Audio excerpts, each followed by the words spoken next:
السلام علیکم ورحمۃ اللہ وبرکاتہ۔ ڈیئر بردر اینڈ سسٹر، امید کرتی ہوں کہ آپ سب خیر و عافیت سے ہوں گے۔ ہمیشہ کی طرح ایک بار پھر میں ایکس مسلم کے اعتراض کے ساتھ حاضر ہوں، تو آئیے چلیے سب سے پہلے اس کا اعتراض سن لیتے ہیں، پھر آگے بات کریں گے انشاءاللہ۔ کی حالت تھی۔ خدیجہ کے علاوہ بھی کئی عورتیں تھیں جو پاورفل تھیں۔ مکہ فتح ہونے سے پہلے کعبہ کی جو چابیاں تھیں وہ سلافہ اور حبہ نام کی 2 عورتوں کے پاس رہتی تھیں، اور محمد صاحب کی طرح ایک عورت نے بھی نبی ہونے کا دعویٰ کیا تھا۔ ابو سفیان کی بیوی ہند بنت عتبہ قریش قبیلے کی ایک بڑی لیڈر تھی، اس نے جنگوں میں بھی حصہ لیا تھا۔ ایسی بہت مثالیں ہیں جن سے پتہ چلتا ہے کہ اسلام سے پہلے عرب میں عورتوں کی اچھی حیثیت تھی۔ اسلام آنے کے بعد عورتیں کم عقل، آدھی گواہی۔ تو جیسا کہ آپ نے اس کا اعتراض سنا، اس کا یہ کہنا ہے کہ اسلام سے پہلے عورتوں کے حالات بہت اچھے تھے، ان کو حقوق دیے جاتے تھے اور ان کی بڑی اہمیت تھی، لیکن اسلام نے ان کے سارے حقوق چھین لیے اور اب انہیں کوئی عزت نہیں دی گئی۔ اس طرح کے اعتراضات یہ کرتے ہیں۔ تو دیکھیں، سب سے پہلے ہم سبھی جانتے ہیں کہ عرب ممالک میں جہالت کے دور میں عورتوں کے کیا حالات تھے، ان کی کیا اسٹیٹس اور ویلیو تھی وہاں پر۔ اسی لیے تو وہاں پر دیکھیں کہ آپ بچیوں کی پیدائش ہونے پر ہی انہیں زندہ گاڑ دیا جاتا تھا۔ اس کے لیے میں آپ کو سورہ نحل کی آیت نمبر 58 اور 59 دکھانا چاہوں گی، جو کہ عرب معاشرے کے حالات دکھا رہے ہیں کہ کس طرح وہاں پہ عورتوں کے ساتھ ناانصافیاں ہوتی تھی اور کس طرح بچیوں کو زندہ دفن کر دیا جاتا تھا۔ اللہ تعالیٰ فرماتے ہیں کہ ان میں سے جب کسی کو لڑکی ہونے کی خبر دی جائے تو اس کا چہرہ سیاہ ہو جاتا اور دل ہی دل میں گھٹنے لگتا۔ اس بری خبر کی وجہ سے لوگوں سے چھپا پھرتا، سوچتا کہ اس ذلت کو برداشت کر کے اسے اپنے پاس رہنے دے یا اسے زمین میں گاڑ دے۔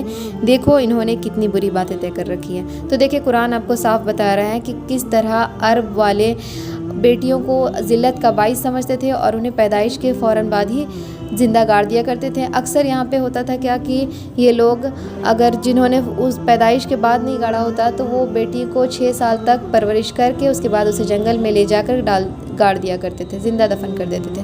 اس کی مثال حضرت دحیہ کلبی رضی اللہ تعالی عنہ ہیں، جو کہ جہالت کے دور میں سردار تھے، اور انہوں نے بھی اپنی بیٹی کو اسی طرح سے جہالت کے دور میں بغیر جب اسلام نہیں آیا تھا اس وقت انہوں نے بھی اپنی بیٹی کو زندہ دفن کر دیا تھا، جو کہ بعد میں وہ اپنے اس گناہ پر بہت زیادہ ندامت بھی انہیں محسوس ہوئی۔ تو یہ ساری چیزیں اس بات کی گواہ ہے کہ عرب کے عورتوں کے حالات کیسے تھے۔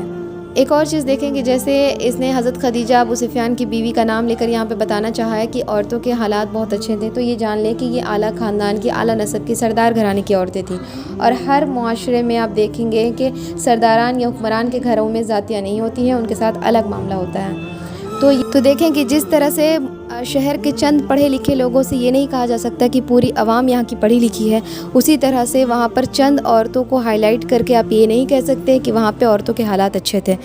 اب دیکھیں کہ سورہ تکویر کی آیت 8 اور 9 میں دیکھیں کہ اللہ سبحانہ تعالیٰ فرماتے ہیں کہ جس بچی کو زندہ قبر میں گاڑ دیا گیا تھا اس سے پوچھا جائے گا کہ اسے کس جرم میں قتل کیا گیا۔ تو یہ ساری آیتیں جو ہے آپ کو اس ماحول کا بیک گراؤنڈ دکھا رہی ہیں کہ کیسے وہاں کے لوگ اپنی بیٹیوں پر ظلم و ستم کیا کرتے تھے، ان کو زندہ گاڑ دیا کرتے تھے۔ اب دیکھیں، بہت سے لوگ یہ کہیں گے ہم کیسے مان لیں، تو دیکھیں کہ جس طرح سے نبی کریم صلی اللہ علیہ وسلم پر اس دور کے مشرکین مکہ کے لوگوں نے طرح طرح کے الزامات لگائے، دیوانہ، مجنوں، اس طرح کے ایک جادوگر انہوں نے کہا، لیکن اگر یہ بات جھوٹی ہوتی تو اس پر بھی وہ اعتراض کرتے، جبکہ ان لوگوں نے اس پر کوئی اعتراض نہیں کیا، جس سے یہ بات ثابت ہوتی ہے کہ یہ بات بالکل سچی ہے کہ وہاں پر بیٹیوں کے ساتھ ایسا سلوک ہوتا تھا۔ اور اس ایکس مسلم نے جن خواتین کا نام لے کر یہ بتانا چاہا ہے، تو ان کے نام لے کر بتا دینے سے یہ بات بالکل بھی نہیں چھپ جائے گی کہ عورتوں کے حالات کیا تھے وہاں پر، اور اسلام نے کیا عزت دی ہے عورتوں کو، یہ ہم سبھی جانتے ہیں۔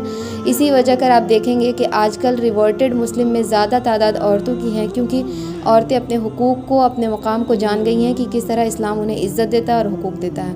تو مجھے امید ہے کہ آپ لوگوں کو اس کا اعتراض کا جواب مل گیا ہوگا۔ انشاءاللہ ہماری پھر ملاقات ہوگی نیکسٹ ویڈیو میں۔ جزاکم اللہ خیرا کثیرا۔ السلام علیکم ورحمۃ اللہ وبرکاتہ۔